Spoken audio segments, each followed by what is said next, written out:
So today, we're not just going to walk through a recipe. We're going to deconstruct an absolute Italian-American legend, the veal cutlet sandwich. And our mission, really, is to solve the one big puzzle at the heart of it all. Let's dive in. Just picture this for a second. You've got this perfectly crisp golden brown cutlet. It's sitting in a toasted Kaiser roll, and it's topped with a savory, rich tomato sauce that's packed with mushrooms and sweet peppers. It's basically a perfect meal in your hands. But, and this is a big but, getting it right is a serious balancing act. And that right there, that's the big question, isn't it? This is what separates a pretty good sandwich from one that you'll remember forever. How do we get that incredible, satisfying crunch from the cutlet when we're loading it up with a hot, delicious sauce? Well, the answer is all about mastering 3 key pillars, and we're about to break every single one down. So it all starts here, our foundation, the star of the show, the cutlet itself. If this part isn't perfect, trust me, the whole sandwich just kind of falls apart. So let's figure out what it takes to get that perfect, crispy base. Okay, first things first, you gotta start with the right cut of meat. Veal from the leg or the loin is what you're looking for. Why? Because it's incredibly tender and has a really mild flavor. And that's key. It means the meat isn't going to fight with the sauce, and you get that melt-in-your-mouth texture that's such an amazing contrast to the crispy coating. And this next part, you really can't skip it. Pounding that veal out to a perfectly even 3 to 4 millimeters, that's the secret. Being this thin means it cooks super, super fast. The breading has just enough time to get golden and crispy without overcooking the delicate meat inside. It's all about that perfect timing. Now, let's talk about the breading. And look, this is way more than just a crunchy coating. This is a flavor engine. We start with plain breadcrumbs. That's our neutral crispy canvas. Then we bring in some finely chopped parsley for a little freshness and color, salt and pepper, obviously, and then the secret weapon, finely grated Parmesan cheese. Now, the Parmesan is doing a lot more than just adding that salty, savory flavor. Check this out. The proteins and sugars in the cheese actually help the breading brown more deeply and evenly in the hot oil. This is how you get that incredible, uniform golden brown color that just screams, "Eat me." It's like a little bit of delicious food science. The process itself is super important. You gotta follow the steps. First, pat the cutlet dry, then season it. A good dunk in the egg wash is the glue that holds everything together. Then press it firmly into that breading mixture, and don't be gentle, you want every bit covered. And finally, the most overlooked step, let it rest. Just 5 minutes is all it takes for that coating to really stick to the veal, so it won't flake off in the fryer. And to lock in all that hard work, we have to talk about temperature. 175 to 180 Celsius. That is the absolute magic window for frying. If the oil's too cool, the cutlet gets greasy and heavy. If it's too hot, the breading just burns before the veal even has a chance to cook. This temperature gives you a fast, aggressive fry that instantly crisps up the outside. Perfect.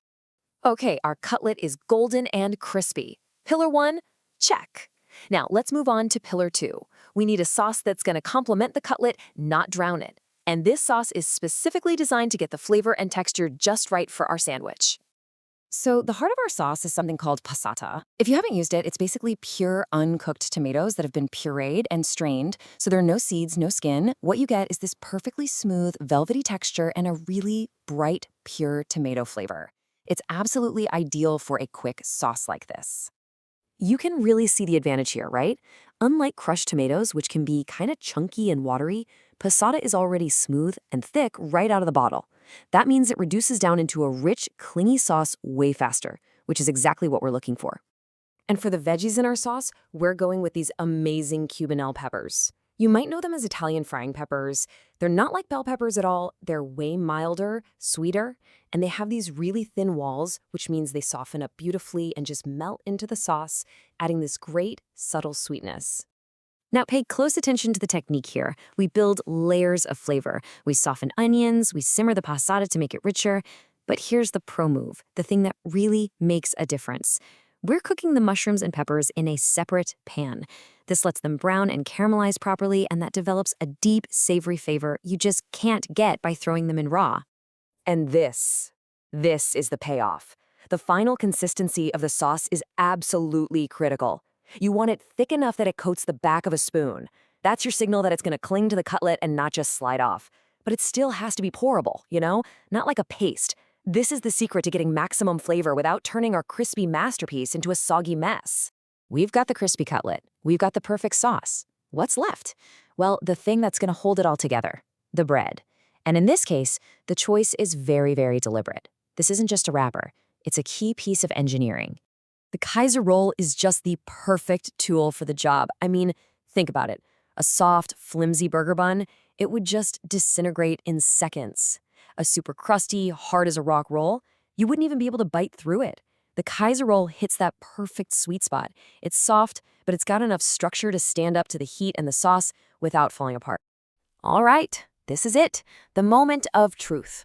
We've mastered the three pillars, the crispy cutlet, the clinging sauce, the sturdy roll. Now for the climax. It's time to bring them all together and solve our central puzzle with the art of assembly. Every single step here is a strategic move. We start with the toasted bun. That creates a little moisture barrier. The hot, fresh cutlet goes right on top of that. And then, this is the big one. The sauce goes on top of the cutlet, never underneath. This protects the bottom of the breading, keeping it crispy for as long as possible. A little extra cheese, some parsley, top bun on, and you're done. So let's just recap the solution to our crispy versus soggy puzzle. Number 1, timing is everything. This is a sandwich you have to eat right away. 2, the sauce has to be thick enough to cling, not run. 3, strategic placement, sauce always on top. And 4, that toasted bun is your first line of defense.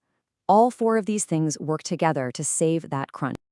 Okay, so now that you get the principles behind building the perfect sandwich, you can start to have some fun with it. These techniques aren't just for this one specific recipe. They're ideas you can use to create your own killer variations. Don't like veal? No problem. A thin chicken breast or a pork cutlet works beautifully with this method. Can't find Cubanelles? Try some mild shishito peppers. Or if you want some heat, go for Italian long hots.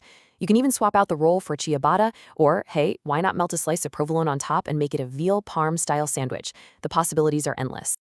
So what do you serve with this masterpiece? Well, you can't go wrong with classic fries, obviously.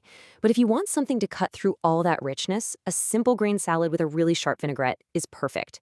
Or even better, some tangy Italian pickled vegetables, that's giardiniera, give you this amazing contrast. And all of this kind of brings us to one final big question. We've seen how important great ingredients are, but we've also seen just how critical technique is: the pounding, the browning, the careful assembly. So, which one matters more, the ingredients or the technique? You know, maybe the real answer is that perfection is only found when you absolutely nail both.